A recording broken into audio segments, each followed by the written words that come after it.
कहानी की शुरुआत बहुत साल पहले होती है, जब इजिप्ट में लोग कबीलों में रहा करते थे और इन्हीं कबीलों में से एक कबीले का राजा था मेमनॉन, जो कि सारी दुनिया पे राज करना चाहता था। अपने इस मोटिव को पूरा करने के लिए उसने बाकी कबीलों पर हमला करके उन्हें जीत लिया था। असल में उसकी जीत का कारण एक जादूगरनी थी, जो अपनी पावर से फ्यूचर में होने वाली हर खबर को मेमनॉन को बता देती थी और मेमनॉन उसके अकॉर्डिंग ही अपना प्लान बना के कबीलों पे हमला करके उनको जीतता जा रहा था। और ऐसा करते हुए अब बस कुछ ही कबीले बच गए थे। इन इंडिपेंडेंट कबीलों के राजा भी मेमनॉन की जादू करने की शक्तियों के कारण उससे युद्ध नहीं करना चाहते थे, पर एक कबीले का राजा अभी भी मेमनॉन को हराना चाहता था। इस कारण के लिए वो एक खतरनाक कबीले के 3 किलर्स को बुलाता है और उन्हें मेमनॉन को मारने का काम देता है। वो तीनों अपने कबीलों के अकेले जिंदा बचे लोग होते हैं। उनमें से एक किलर मैथ्यूज होता है, जो कि इस मूवी का मेन लीड कैरेक्टर होता है। वो तीनों मेमनॉन को मारने के लिए मान जाते हैं। इसके बदले में राजा उन्हें 20 कीमती पत्थर देता है। राजा का बेटा इस फैसले से नाराज होता है। फिर वो तीनों मेमनॉन के ओर बढ़ने लगते हैं। वहां पहुंच के वो लोग जादूगरनी को ढूंढ रहे होते हैं, पर उन पर मेमनॉन के सैनिक की नजर पड़ जाती है। सैनिक उनके एक किलर को मार देता है और दूसरा किलर, जो कि मैथ्यू का भाई होता है, उसे बंदी बना लेते हैं। इधर मैथ्यूज जादूगरनी के टेंट तक पहुंच जाता है, पर जादूगरनी उसे कहती है कि तुम्हारे साथ धोखा हुआ है। मैथ्यूज उसे मार नहीं वाला होता है कि तभी वहाँ मेमनॉन के सैनिक आ जाते हैं और मैथ्यूज और उसके भाई को पकड़ के मेमनॉन के पास ले जाते हैं। तभी वहाँ उस राजा का बेटा भी आ जाता है, जिसने मैथ्यूज को मेमनॉन के पास भेजा था। राजा का बेटा अपने ही पिता को मार के मेमनॉन के साथ मिल गया था। इसके बाद मेमनॉन मैथ्यूज की आंखों के सामने उसके भाई को मार देता है। वो मैथ्यूज को मार नहीं वाला होता है कि तभी उसे जादूगरनी रोक लेती है और उसे मैथ्यूज को ना मारने के लिए कहती है। वो कहती है कि अगर उन्होंने मैथ्यूज को मारा तो उनका विनाश हो जाएगा, क्योंकि उसने अपनी पावर से देखा है कि मैथ्यूज भगवान का एक अच्छा बंदा है। तो मेमनॉन मैथ्यूज को ना मार के उसे पनिशमेंट देने के लिए उसे और एक चोर को मिट्टी में कंधे तक दफना देता है कि तभी वहाँ कुछ जहरीले कीड़े आ जाते हैं, जो कि इतने खतरनाक होते हैं कि एक इंसान को स्केलेटन में बदल सकता है। वो चोर खुद को मिट्टी से आज़ाद कर लेता है और साथ में मैथ्यूज को भी मिट्टी से निकाल देता है। अब मैथ्यूज अपने भाई और साथी का मौत का बदला लेने के लिए मेमनॉन की किंगडम की ओर बढ़ता है। फिर हम मेमनॉन को देखते हैं, जो कि जादूगरनी के सामने बाकी बचे हुए कबीलों को हराने की अपनी इच्छा रखता है। तो जादूगरनी उसे मना करते हुए कहती है कि युद्ध से कभी किसी का फायदा नहीं हुआ। तो मेमनॉन कहता है कि वो सारी दुनिया जीतना चाहता है और दुनिया जीतने के बाद वो उससे शादी कर लेगा। तो जादूगरनी कहती है कि अगर उसने मेमनॉन से रिलेशन बनाया तो उसकी सारी पावर्स खत्म हो जाएगी। तो मेमनॉन कहता है कि दुनिया जीतने के बाद उन्हें उसकी पावर्स की ज़रूरत नहीं पड़ेगी। फिर हम मैथ्यूज और उस चोर को मेमनॉन की किंगडम पहुंचते हुए देखते हैं। वहां पहुंचते ही मैथ्यूज के पास रखा वो कीमती स्टोन एक बच्चा चुरा लेता है। मैथ्यूज उस बच्चे को पकड़ लेता है और उससे मेमनॉन के महल तक का रास्ता पूछता है, क्योंकि वो बच्चा वहां पर रहता है तो उसे किंगडम के बारे में सब कुछ पता होता है। वो बच्चा मैथ्यूज को महल में ले जाता है, जहाँ एक बूढ़ा आदमी बारूद बना रहा होता है। वो बूढ़ा भी मेमनॉन को पसंद नहीं करता, क्योंकि मेमनॉन उससे अच्छे से बिहेव नहीं करता। तो वो बूढ़ा आदमी उस बारूद का इस्तेमाल मेमनॉन के खिलाफ करना चाहता है। मैथ्यूज उस आदमी से पूछता है कि मेमनॉन इस वक्त कहाँ होगा। तो वो आदमी बताता है कि मेमनॉन अभी तलवारबाजी की प्रैक्टिस कर रहा होगा। तो वो बच्चा मैथ्यूज को मेमनॉन की शिकार वाली जगह पर ले आता है। तो मैथ्यूज उस बच्चे से खुश होकर उसे कीमती पत्थर देता है। इसके बाद मैथ्यूज मेमनॉन को मारने के लिए उस पर निशाना लगाता है कि तभी वो देखता है कि उस बच्चे को मेमनॉन के सोल्जर्स ने उसका दिया हुआ कीमती स्टोन के साथ पकड़ लिया है और वो उसे मेमनॉन के पास ले आते हैं। तो मेमनॉन उनको उस बच्चे का हाथ काटने का ऑर्डर देता है। तो मैथ्यूज को मजबूरी में अपना निशाना बच्चे को बचाने के लिए लगाना पड़ता है। फिर मेमनॉन के सोल्जर्स मैथ्यूज पे हमला कर देते हैं। तो मैथ्यूज उनसे बचने के लिए छलांग लगाता है और एक कमरे में गिर जाता है। उस कमरे में जादूगरनी होती है। तो मैथ्यूज जादूगरनी को अपने साथ ले आता है, ये सोच के कि मेमनॉन उसे बचाने के लिए जरूर महल से बाहर आएगा और वो मेमनॉन और जादूगरनी को मार देगा। फिर वो चोर मैथ्यूज और जादूगरनी मरे हुए लोगों की वली की ओर चल पड़ते हैं। वो तीनों रात को आराम कर रहे होते हैं कि तभी जादूगरनी वहाँ से भागने की कोशिश करती है।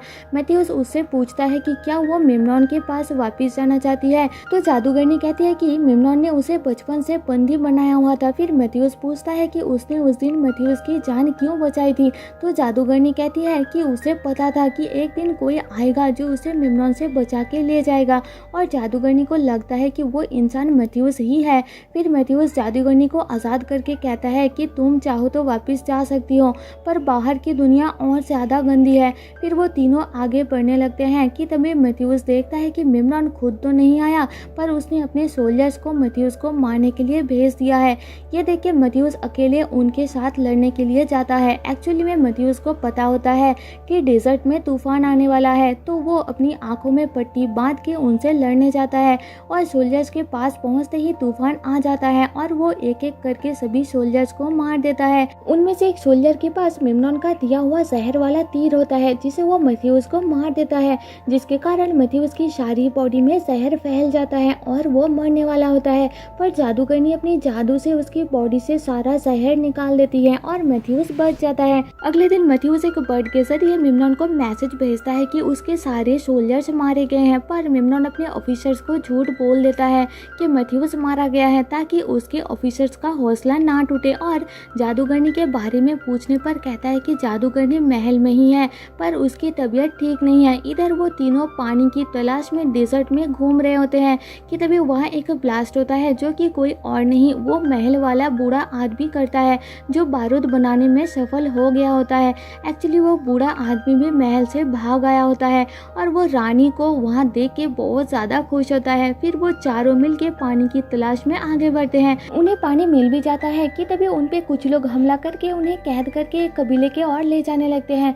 वो लोग एक छुपे हुए कबीले के होते हैं, जो कि मेमनॉन की आर्मी से छुप कर रह रहे होते हैं।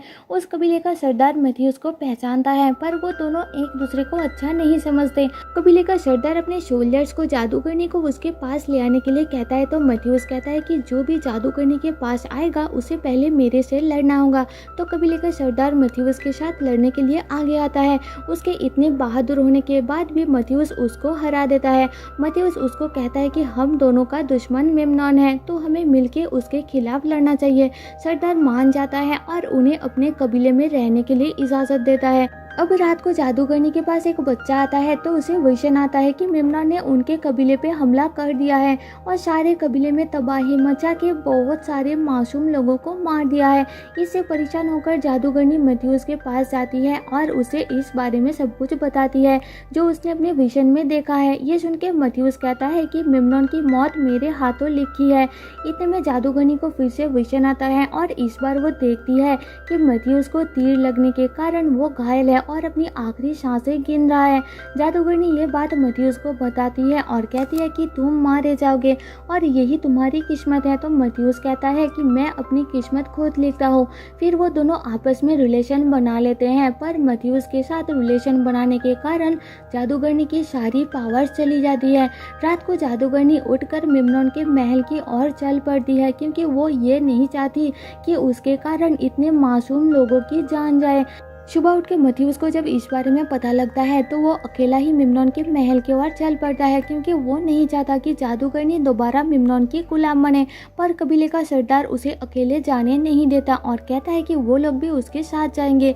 इधर मेमनॉन के ऑफिसर्स बार बार मेमनॉन से जादूगरनी के बारे में पूछ रहे होते हैं, क्योंकि अगले दिन उन्हें हमला करना होता है। कि तभी वहाँ जादूगरनी पहुँच जाती है और उन्हें कहती है कि उन्हें घबराने की ज़रूरत नहीं है। अगले दिन दुश्मन खुद उनके यहाँ हमला करने आएंगे और वो लोग आराम से उन्हें हरा देंगे। मेमनॉन को जादूगरनी की पावर्स जाने का शक होता है, तो वो चेक करने के लिए 6 पॉट मंगवाता है, जिनमें से 4 में सांप होते हैं और बाकी 2 पॉट खाली होते हैं। वो जादूगरनी को खाली पॉट में हाथ डालने के लिए कहता है। उधर मैथ्यूस अपने साथियों के साथ मेमनॉन के महल के अंदर घुस जाता है और बारूद वाला बूढ़ा आदमी चोर की मदद से बारूद फैलाना स्टार्ट कर देता है। अंदर जादूगरनी सांप वाले पॉट में हाथ डाल के सांप निकालती है, तो मेमनॉन का शक यकीन में बदल जाता है। जादूगरनी मेमनन को कहती है कि वो एक बहुत क्रूएल इंसान है। मेमनन जादूगरनी को मारने ही वाला होता है कि तभी वहाँ मैथ्यूस आ जाता है और उसे बचा लेता है। फिर मेमनन और मैथ्यूस में लड़ाई होती है। बाहर हम देखते हैं कि कबीले का सरदार मूवी की शुरुआत वाले उस राजा की बेटे को मार देता है जिसने अपने ही पिता को मार के मेमनन से हाथ मिलाया था, और सरदार मेमनन के बाकी सोल्जर्स को भी मारना स्टार्ट कर देता है। इधर मेमनन मैथ्यूस की आंखों में धूल डाल देता है और तभी मेमनन का सोल्जर मैथ्यूस पे तीर चला देता है। ये देख के जादूगरनी मैथ्यूस को बचाने के लिए दौड़ती है, पर तभी मैथ्यूस घूमकर वो तीर अपने ऊपर ले लेता है। यह वही सीन होता है जो जादूगरनी ने अपने विजन में देखा था। तभी मैथ्यूस अधमरा हो जाता है और ऐसी हालत में ही वो एक कमान उठाता है और अपनी पीठ पर लगे हुए तीर को निकाल के कमान से उसी तीर को बहुत तेजी से मेमनन की तरफ चलाता है। मेमनन जो कि ऐसे तीर को तलवार से रोक लेता है। इस बार तेज तीर होने के कारण वो नाकाम हो जाता है और वो तीर मेमनन के सीने में लग के उसे महल के नीचे गिरा देता है, और उसी वक्त वो चोर उस बारूद को आग लगा देता है जिसमें गिर के मेमनन खत्म हो जाता है। फिर मैथ्यूस वहाँ का राजा बन जाता है और कबीले का सरदार मैथ्यूस से मिलके अपने कबीले की ओर चल पड़ता है। जादूगरनी कहती है कि मैथ्यूस के राज में, उस किंगडम में अमन और शांति रहेगी। मैथ्यूस जादूगरनी से पूछता है कि क्या सच में उसकी पावर चली गई है, तो जादूगरनी कहती है कि नहीं, उसकी पावर उसके पास ही है। फिर मैथ्यूस उससे पूछता है कि उसके किंगडम में कब तक शांति रहेगी, तो जादूगरनी कहती है कि कोई भी चीज़ अमर नहीं होती, इसलिए ये शांति और अमन भी एक दिन चला जाएगा, यही किस्मत है किंगडम की। तो मैथ्यूस कहता है कि मैं अपनी किस्मत खुद डिसाइड करता हूँ और इस किंगडम की किस्मत भी मैं ही डिसाइड करूँगा, और मूवी यही ख़त्म हो जाती है। तो दोस्तों, जाने से पहले आपसे एक रिक्वेस्ट है कि एक्सप्लेनेशन पसंद आई तो प्लीज़ मुझे सपोर्ट करने के लिए चैनल को सब्सक्राइब और वीडियो को लाइक कर देना, जिससे मेरे चैनल को ग्रो करने में काफ़ी मदद हो जाएगी। मिलते हैं आपसे मेरे नेक्स्ट वीडियो में, तब तक के लिए stay safe and tata bye bye.